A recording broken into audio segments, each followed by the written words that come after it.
Greetings and salutations, how's everybody doing? So, welcome to the month of December, the month of holiday cheer. So, today, we're looking at what I would consider the new, I guess a Christmas film that, in a way, is the modern day version of A Christmas Carol. Christmas Story. It's not really that, but similar to it in the fact that it's about a young boy who is trying for the entire Christmas season to try to get himself a NES. Sort of like how in Christmas Carol, Ralphie was trying to get himself the Red Ryder BB gun. But this story takes place in the 80s, so everyone wanted this beauty. The NES, the Nintendo Entertainment System. So, let's get ahead and talk about what makes 8-Bit Christmas worth talking and watching this holiday season. Greetings and salutations, how's everybody doing? So, welcome to the month of December. And yes, I'm wearing my Jack Skellington onesie. Why not? So yeah, let's talk about today's film, which is 8-Bit Christmas.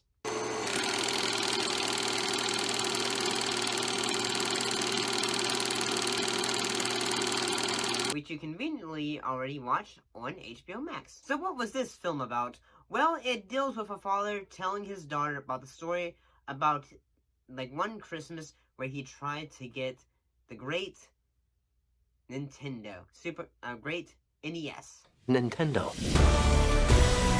A maze of rubber wiring and electronic intelligence so advanced it was deemed not a video game, but an 8-bit entertainment system. I will say, in a way, that this film is almost, in a way, similar to... previously said this film is similar to, say, A Christmas Story, and the fact that it's about a kid who is wanting who wants a thing for Christmas, and he tries several ways to try to figure out how to get it. But I gotta say, the ending is actually pretty good. It's really kind of heartwarming. Actually, I gotta say, this film is, in a way, rather wholesome. Every kid has that one gift they want more than anything for Christmas. This is the story of mine. Bookends? They have baseballs on them. I see that. No. All the actors rather do a great job. I think the film feels genuine. All the kids do a great job. I have to say that, the one character I thought, okay, I get this character. Not because I like him, but, the character of Timmy, Keenan, who's basically this entitled kid who basically is the only one in town who has an NES. Basically he says, so he points at you, say, y'all can watch me play the NES, and you can't play with me. So basically, after, causing the TV to fall on the dog.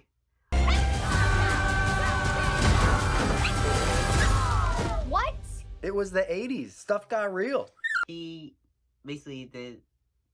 Everyone is gonna say, okay, we're now gonna get our own NES. And then everyone tries to sell a bunch of reefs to get their own NES. And, basically that's what's gonna be, if you sell a ton of reefs, you'll get a NES. And one of the subplot is of Jake's little sister, Lizzie, his little sister. Basically, the entire film, she wants a Cabbage Patch doll. Hold out in 20 minutes. It's ugly. One woman punched her grandma right in the throat. Same family, too. Are you making all this up? No way. And I gotta say, that little duality of, although she's an annoying little sister, seeing them when they get along and try to help each other is kind of cute. And also the fact that, he's, the dad and him go to a black market, to get a Cabbage Patch doll. And, yeah, also the part where, they're at the mall, and he ends up, not paying attention and the sister goes running off, and also that he ends up losing his retainer, and if he loses his retainer, it's going to be a lot of money. So, yeah, I gotta say, this film is actually really good. Honestly, the film has a ton of heart. And I gotta say, the ending, honestly, kind of made me kind of cry. Like, say, basically, at the end of the film, he basically just, like, after, like, they're able to get the NES, ends up getting crushed, and the guy who sold, the Cabbage Patch doll to Jake's dad is just saying, hey, you know what the real spirit of Christmas is? Family. And then basically just says, like, say, hey, I'll get you, Cad, so you can go home.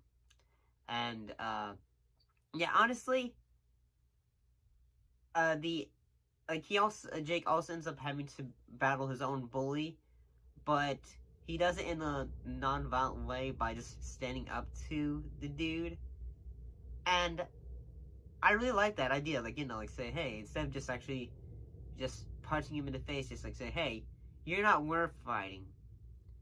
And, just give me my stuff back. And at the end of the film, basically, he, like, say, Jake and them are all going to go to, I believe, a relative's house, but Jake's father shows him a surprise, which is a treehouse that he built for his son.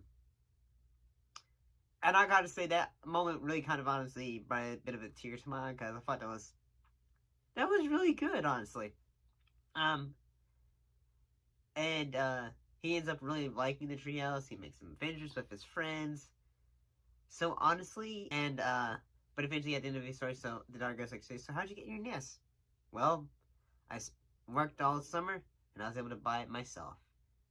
And I gotta say that, like, lesson is, although if it's something expensive and your parents realize, like, say, no, we can't get that, and then you just earn it, it feels so good, honestly, when you just buy something as well for yourself, and you're able to spend it with the money that you make. But overall, I can say 8-Bit Christmas is actually really good. And honestly, one day, this film is actually going to become a Christmas classic, in my opinion. Who's to say? Well, hopefully you enjoyed today's videos. If you did, don't forget to give it a like, subscribe, comment. I would really appreciate it.